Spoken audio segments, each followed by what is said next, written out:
Terima kasih pemirsa, Anda masih bersama kami di Jelang Siang. Kita beralih ke informasi selanjutnya. Berdasarkan laporan dari warga mengenai adanya kebocoran pipa, sejumlah petugas PDAM langsung diterjunkan untuk melakukan perbaikan.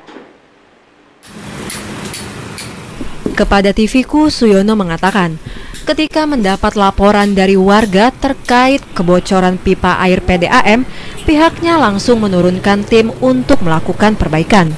Sementara itu, penyebab terjadinya kebocoran pipa air PDAM belum diketahui.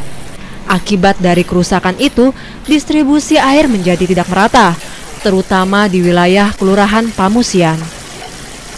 Karena itu, warga dihimbau untuk tetap bersabar. Untuk berapa? Untuk perbaikan mungkin ya 1 jam lagi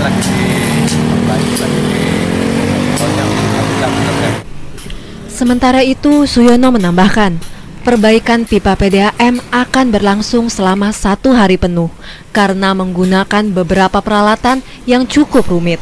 Hal ini dilakukan untuk mengoptimalkan proses pengerjaan agar hasilnya lebih maksimal. Riko, Hamka, TV-ku.